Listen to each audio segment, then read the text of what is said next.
The stars stretched endlessly across the void, silent witnesses to civilizations that had risen and fallen long before humanity ever reached them. Through that infinite darkness, the UN Harbinger advanced with quiet confidence, its sleek black and silver hull reflecting distant starlight like the edge of a drawn blade. From the outside, the warship looked elegant. Those who knew its reputation understood it was anything but. Beneath its smooth, armored plating rested enough firepower to change the outcome of a planetary war, making the Harbinger one of the most formidable vessels ever produced by human shipyards. On the bridge, Commander Aller Voss watched the stars drift across the main view screen with calm, unwavering focus. 20 years of service had earned her the command chair, and every scar, every difficult decision, and every hard-fought victory had shaped the officer she had become. At 42, she carried herself with quiet confidence rather than pride. Her short brown hair framed a face marked by determination, while the faint lines around her eyes hinted at someone who had smiled often, even in the darkest moments. The bridge was peaceful. The crew moved with practiced precision. Everything suggested another uneventful patrol beyond the borders of explored space. Then the tactical officer looked up from his console. "Commander." His voice was barely above a whisper. "I think we've just found something that shouldn't exist." The silence that followed was louder than any alarm the Harbinger had ever sounded. Today, however, she wore a serious expression. "Status report," she said, her voice clear and commanding. Lieutenant Peter Mason looked up from his station. "All systems functioning normally, Commander. We'll reach the research outpost in about 72 hours. Ara nodded. This was supposed to be a routine mission. Deliver supplies to Earth's furthest research station, then return home. Simple, boring, even, just how she liked it, after the excitement of the border skirmishes last year. The peaceful moment shattered when Communications Officer Daniel Gray suddenly straightened in his chair. "Commander, I'm picking up a signal. It's not one of ours." R turned toward him, one eyebrow raised. "Not one of ours. Explain." Daniel's fingers moved quickly over his console. He was young, just 26, but the best communications. Expert in the fleet. His dark skin contrasted with the blue light of his workstation as he leaned forward, adjusting settings. "It's definitely artificial, but the pattern doesn't match any human transmission protocols. And it's coming from," he paused, double-checking his readings, "Proxima Centauri." A hush fell over the bridge. Proxima Centauri was the closest I-star system to Earth, but despite decades of exploration, humans had found no signs of intelligent life there or anywhere else. First Officer Samuel Kent moved to stand beside Daniel's station. Tall and lean, with graying hair at his temples, he had served with Ara for 7 years.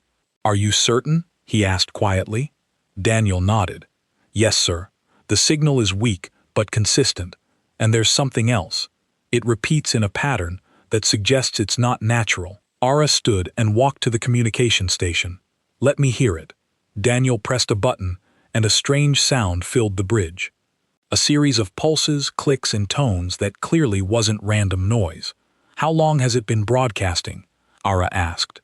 "Based on the signal degradation, I'd say about 2 weeks," Daniel replied.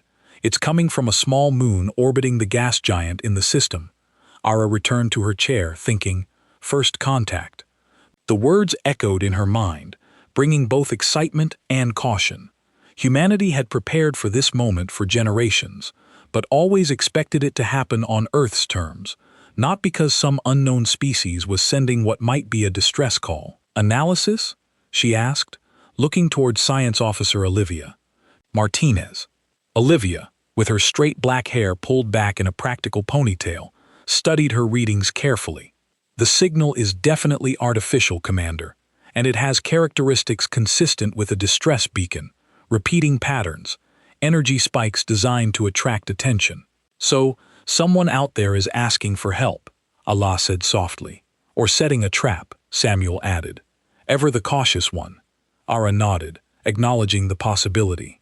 "Tactical assessment, Lieutenant Ward." Lisa Ward, the ship's tactical officer, didn't hesitate. "The Harbinger is well armed, but we don't know what we might be facing." Standard procedure would be to report back to Earth Command and wait for instructions. Ara drummed her fingers on the arm of her chair. Standard procedure made sense, but something about this situation demanded immediate action. If someone was truly in trouble out there, how far are we from the signal source? She asked. 7 light-years, Olivia replied. At maximum speed, we could be there in 5 days, added Navigation Officer Ryan Cooper.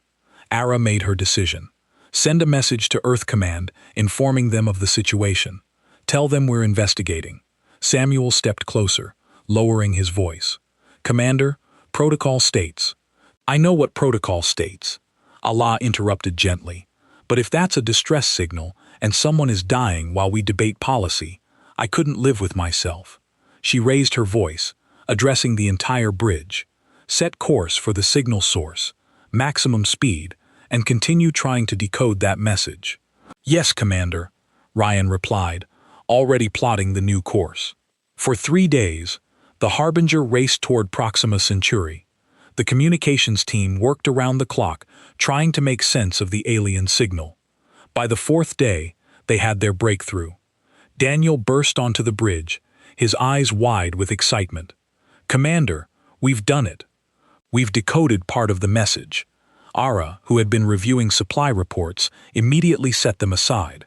Let's hear it. Daniel connected his tablet to the main system. A strange melodic voice filled the bridge, speaking words no human had ever heard before. But beneath the alien speech, the computer provided a rough translation. Help us attacked. Survivors need immediate assistance. Hostile forces may return. The bridge fell silent as the message looped again. It is a distress call, Samuel said quietly. Ara nodded. How many people have heard this? Just the communications team and now the bridge crew. Daniel replied. Good. This stays between us for now. She opened a channel to the entire ship. All department heads to the conference room in 10 minutes. In the conference room, Ara faced her senior staff along with Samuel, Olivia, Lisa, Daniel, and Ryan. Chief Medical Officer Eric Daniels and Chief Engineer Frank Morrison joined them. We've received a distress call from what appears to be an alien species. Began without preamble. This is not a drill or a training exercise. We are likely about to make humanity's first contact with intelligent extraterrestrial life. Frank let out a low whistle. Well, I'll be damned.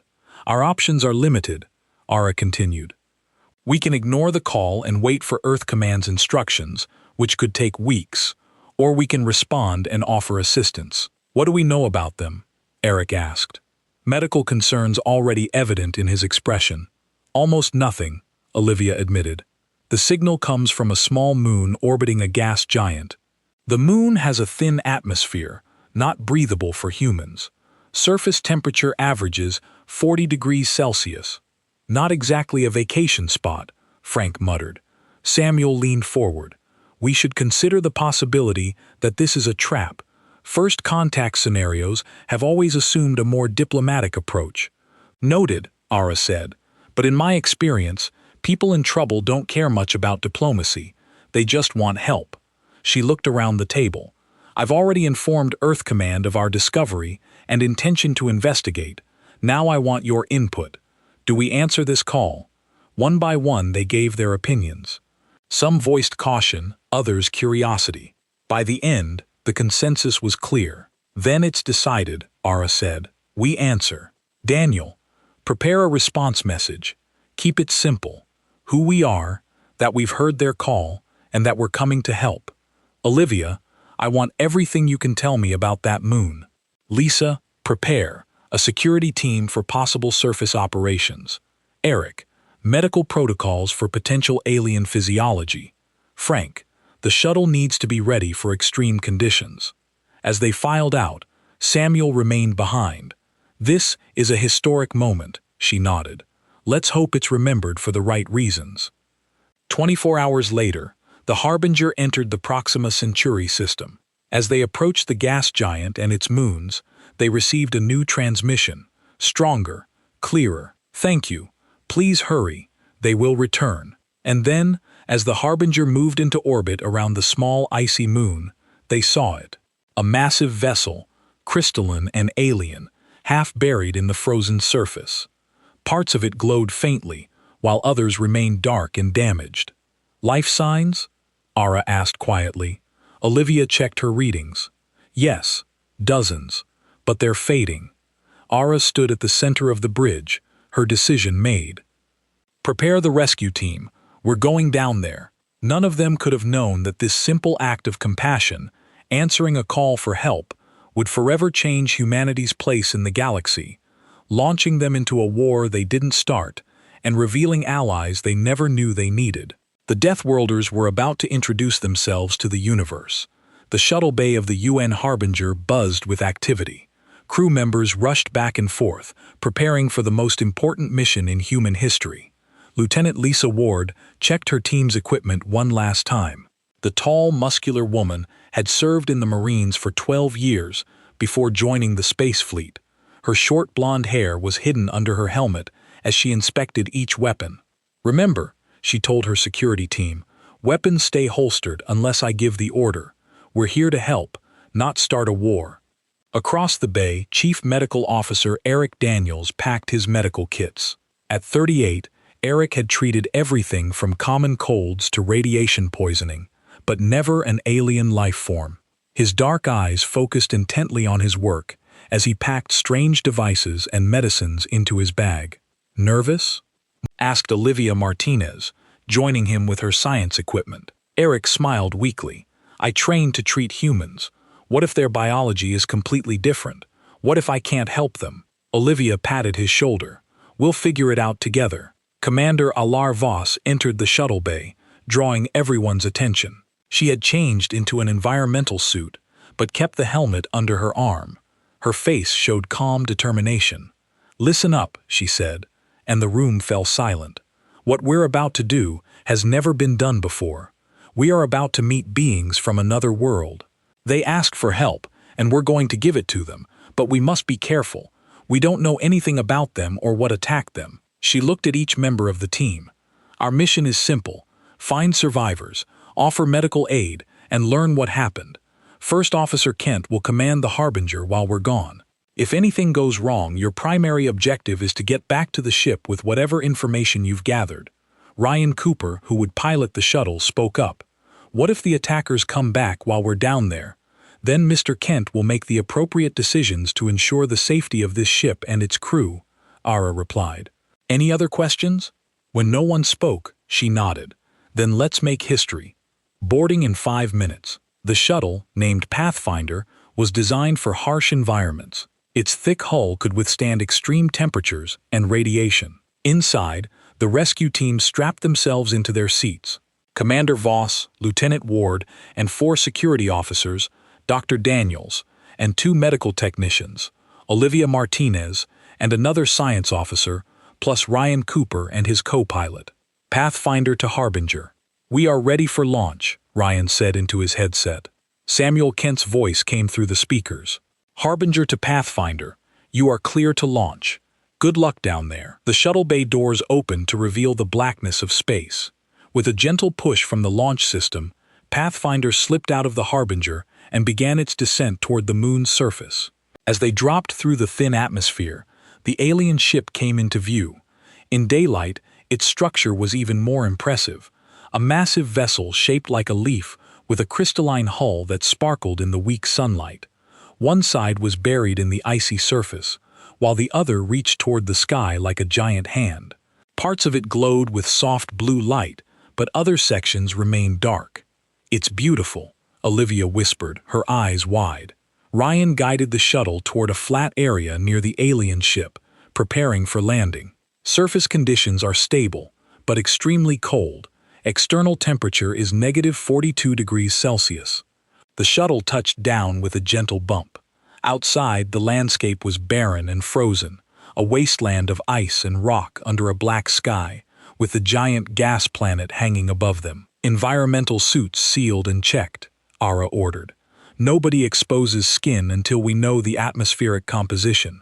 The team put on their helmets and checked each other's seals.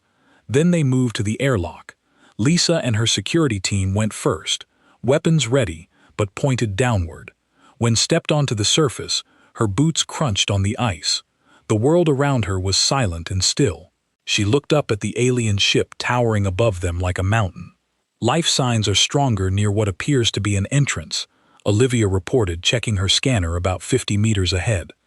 They walked slowly toward the ship, their suit lights cutting through the darkness. As they got closer, they saw that part of the hull had been damaged, not by the crash, but by what looked like weapons fire. The edges of the holes were melted and blackened. "They were attacked," Lisa said quietly. "Those are energy weapon impacts." They reached what seemed to be an entrance, a tall, oval-shaped opening in the side of the ship. The door was partially open, as if it had malfunctioned during the attack. "Dr. Daniels, stay close to me," said. "Lieutenant Ward, secure the entrance. Everyone else, stay alert." They stepped inside the alien vessel. The interior was dimly lit by strips of blue light along the walls. The corridors were wider and taller than human ships, with smooth, rounded walls that seemed to be made of the same crystalline material as the hull.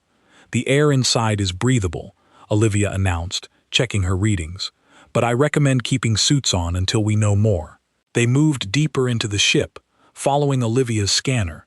The damage was worse inside. Panels torn from walls, equipment scattered across the floor, but no bodies. "Not yet. Life signs ahead," Olivia whispered. "Multiple signatures." They entered what appeared to be a large central chamber. The ceiling rose high above them with strange symbols etched into the walls. In the center of the room, a group of alien beings huddled together. The humans stopped, staring in wonder. The aliens were tall, at least 7 feet, with slender bodies covered in silver-white skin that seemed to shimmer slightly. Their faces had 2 large almond-shaped eyes that took up most of their head, with small nose slits and thin mouths. They had 4 long fingers on each hand, and they wore flowing robes of a material that changed color as they moved. One of the aliens stepped forward. It moved with surprising grace, despite an obvious injury to one of its legs. Blue liquid blood stained its robes. For a moment, no one moved. Then the alien raised both hands, palms outward in what seemed like a peaceful gesture, and then something extraordinary happened. A voice spoke inside Ara's mind. "You heard our call. You came." Ara gasped, her hand moving instinctively to her helmet. The other team members reacted similarly, looking around in confusion. "Did anyone else hear that?" Eric asked. "I did," Lisa replied, her hand tightening on her weapon. "They're telepathic," Olivia whispered, her eyes wide with amazement. Arara stepped forward, matching the alien's gesture by raising her hands. "Yes, we heard your call. We came to help. My name is Commander Arara Voss, of the United Earth Navy." The alien tilted its head slightly. "I am Nath, ambassador of the Elunari Confederation. We did not expect anyone to hear us. Especially not your kind." "Our kind?" Ara asked. Nath moved closer, studying them through the transparent face shields of their helmets. "You are from a death world, Class 12 habitability. Your species should not be capable of space travel. It defies all our knowledge." The human team exchanged confused glances. "We call our planet Earth," Ara said, "and we've been traveling through space for over a century." The other aliens began to stir, some moving forward to get a better look at the humans. Their mental voices created a soft buzz in the background, like whispers just beyond hearing. "Impossible." Nath's voice echoed in their minds. "No species from a Class 12 world has ever achieved interstellar travel. Such worlds are too harsh, too dangerous. They produce only primitive, violent creatures." Lisa stepped forward, her posture defensive. "Watch who you're calling primitive."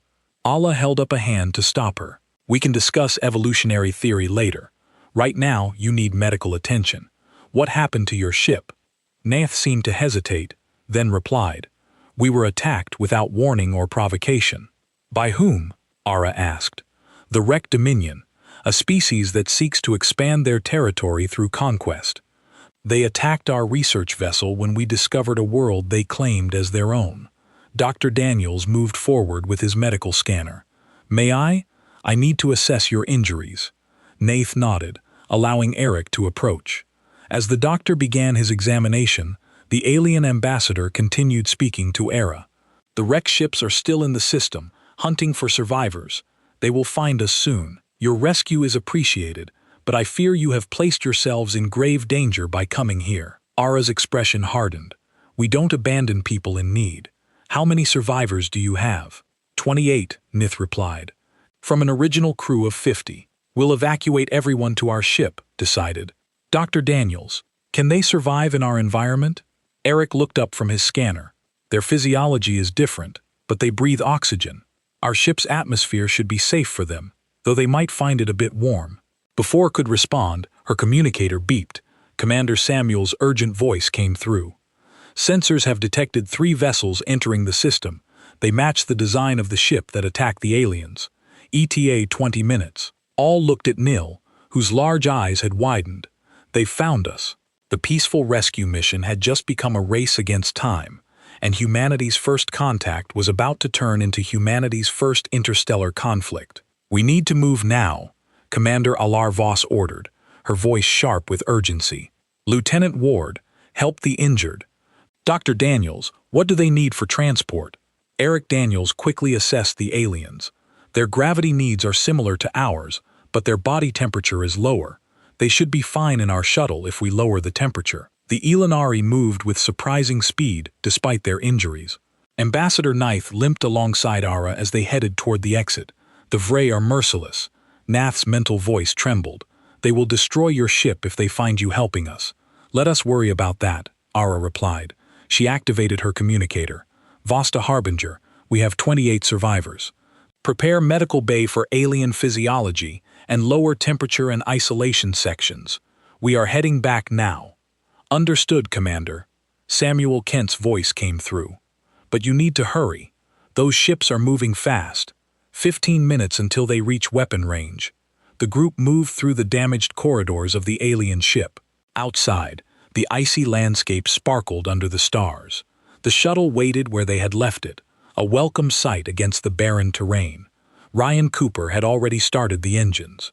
As the security team helped the Elanaria aboard, he called out, "We're over capacity. It's going to be a tight fit." "Pack them in," Ara ordered. "No one gets left behind." The inside of the shuttle became crowded as humans and aliens squeezed together. The tall Illuminari had to bend low to fit in the human-sized space.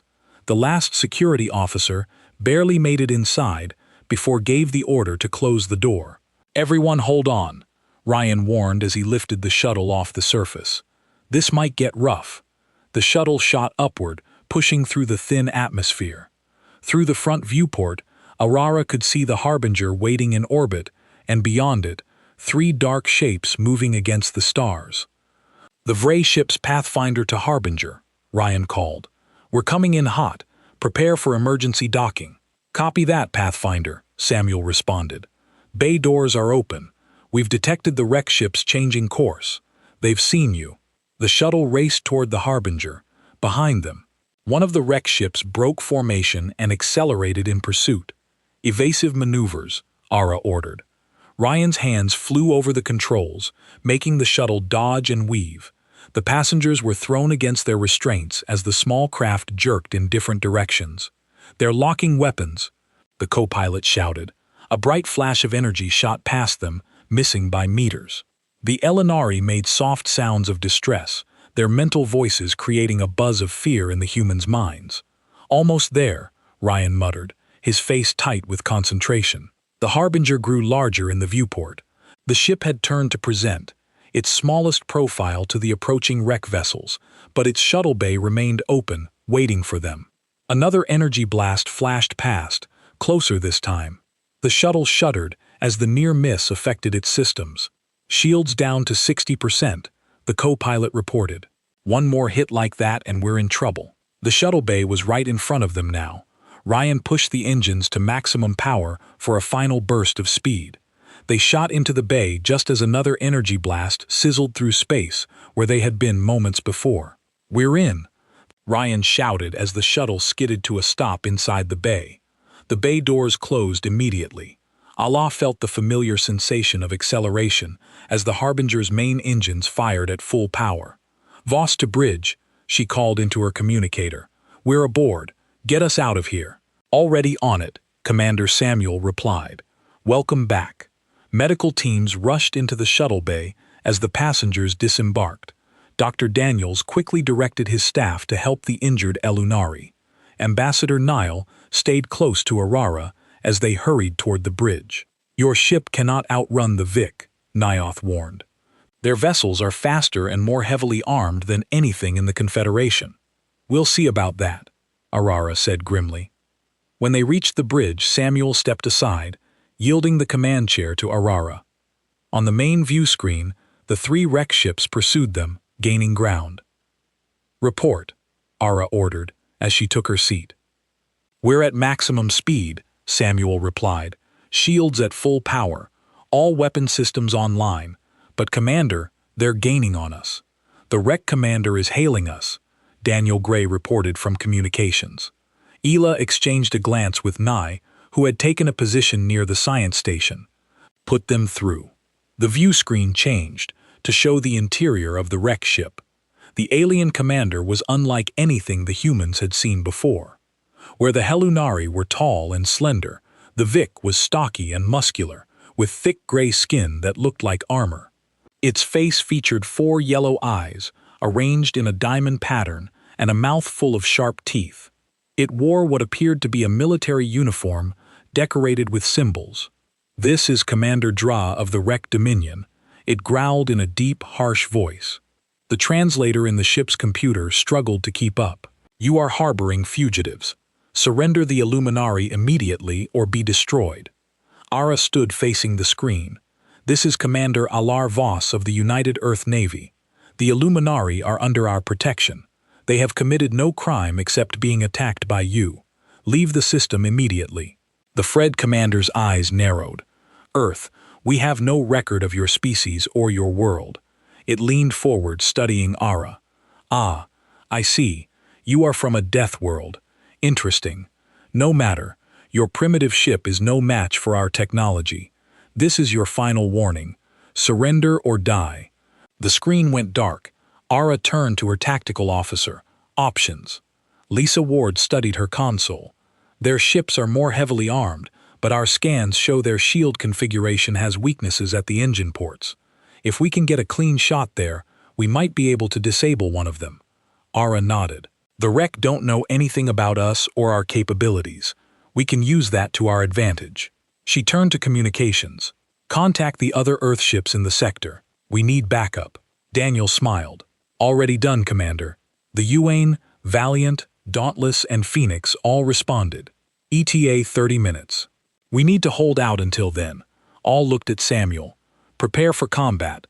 All hands to battle stations." The warning klaxon sounded throughout the ship. Crew members rushed to their positions. The Harbinger transformed from an exploration vessel to a warship in moments. "The wreck ships are moving into attack formation," Lisa reported. "They're spreading out to surround us." "Classic pincer movement," Ara observed. "Let's show them something they haven't seen before." Ryan set course directly toward the lead ship. Ryan looked surprised but quickly obeyed. "Yes, Commander. Course laid in. They'll expect us to run," all explained. "The last thing they'll anticipate is for us to attack. Lieutenant Ward, target their engine ports. Hold fire until my command." The Harbinger turned and accelerated toward the lead wreck ship. On the view screen, the alien vessel grew larger by the second. "They're powering weapons," Lisa warned. "Hold course," Ara ordered. "Shields to forward sections." The bridge crew tensed as the distance between ships rapidly decreased. The wreck vessel fired, a bright beam of energy slicing through space toward them. "Evasive now," Ara shouted. Ryan yanked the controls, sending the Harbinger into a tight spiral. The energy beam grazed their shields, causing the ship to shudder. "Shields holding at 80%, Samuel reported. "Fire all forward weapons," Ara commanded. The Harbinger's response was devastating. Multiple energy beams and projectiles streaked toward the Vray ship, concentrating on the engine ports Lisa had identified. The alien vessel tried to evade, but the human ship had closed the distance too quickly. The impact was immediate. Explosions bloomed along the wreck ship's hull as the targeted areas collapsed under the assault. "Direct hit," Lisa exclaimed. "Their primary engines are offline. "Break off and target the second ship," Aera ordered. The Harbinger swept past the damaged wreck vessel, already targeting the next threat. But the other two ships had learned from their companion's mistake. They spread out, making it harder for the human ship to engage both at once. "They're coordinating their attack," Samuel warned. Both ships firing. Energy beams struck the Harbinger from two directions. The ship rocked violently, throwing crew members against their stations. "Shields down to 60%, Lisa reported. "Minor damage to decks 4 and 5. Ambassador Nye stared at the tactical display in disbelief. "Impossible," the alien whispered in their minds. "The wreck have never been challenged like this." "Well, they've never met humans before," Ara replied grimly. "Ryan attack pattern Delta. Let's keep them guessing." The Harbinger danced through space, alternating between evasive maneuvers and sharp attacks. For every hit they took, they delivered one in return. It was not a battle the humans could win on their own, but they didn't need to. They just needed to survive until reinforcements arrived. "Commander," Daniel called out suddenly, "I'm picking up 3 ships entering the system. It's the Valiant Dauntless and Phoenix."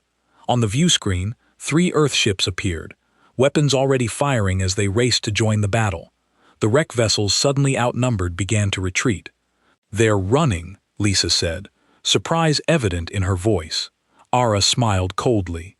"Let's make sure they remember this lesson. All ships target their engines.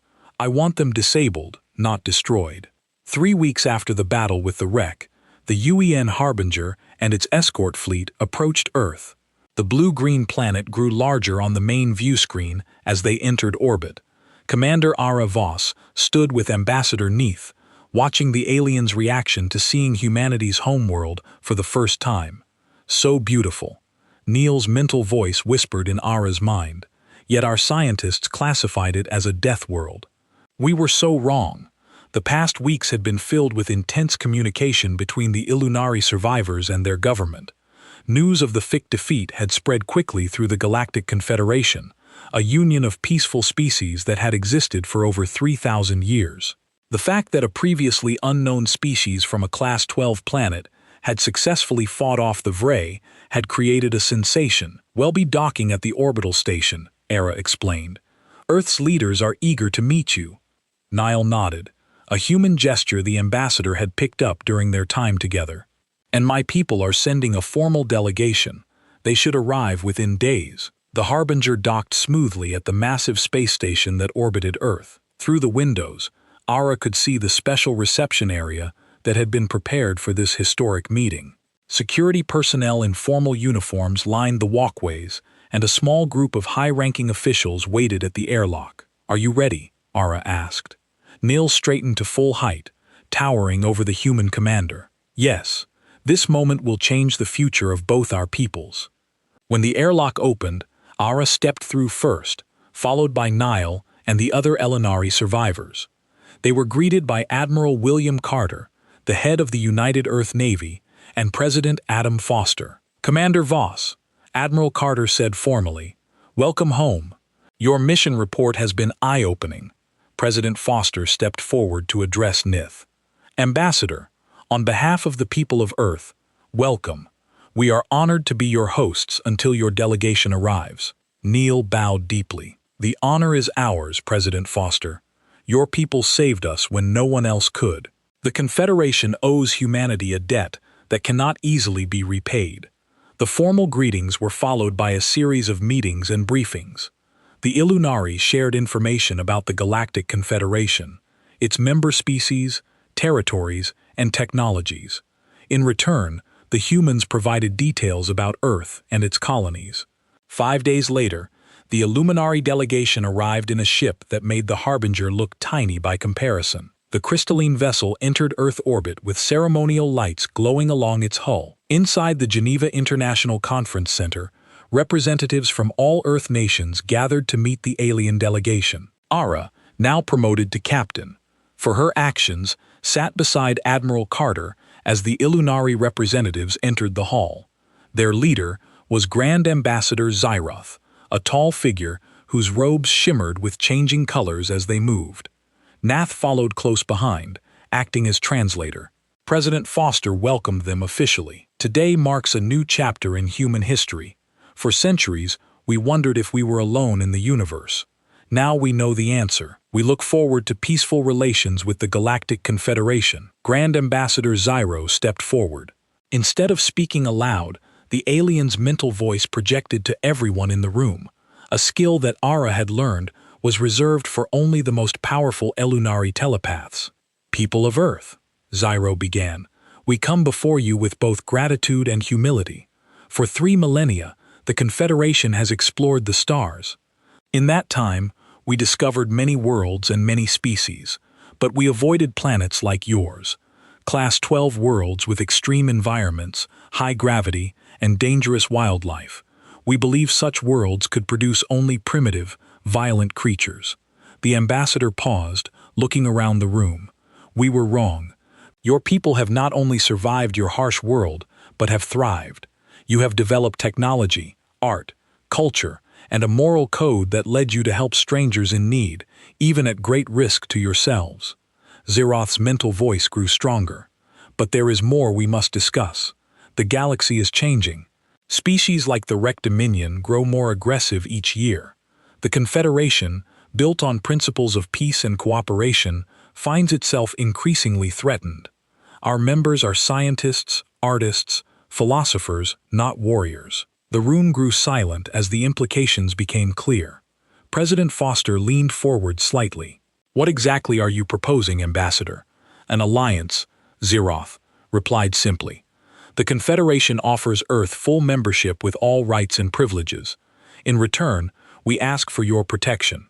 Murmurs spread through the human delegation. Admiral Carter frowned. You want us to fight your wars? Nath stepped forward. Not exactly, Admiral. We want to learn from you. Your natural adaptability, your resilience, your tactical thinking.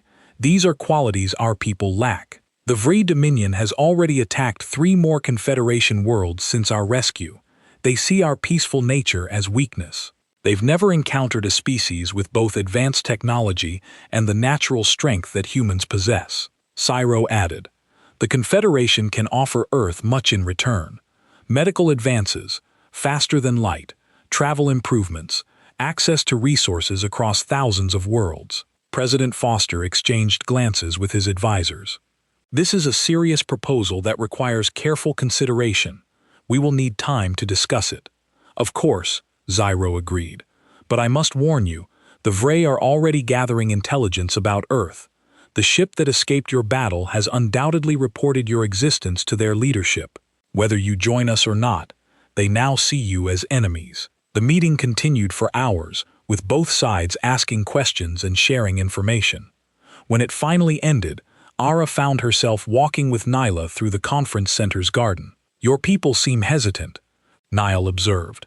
Ara nodded. Some are excited about joining a galactic community. Others worry about being drawn into conflicts that aren't ours. It's a big decision. I understand, Nile replied. But having seen your people in action, I believe this alliance would benefit both sides. The Confederation needs your strength, and you need our knowledge of the galaxy.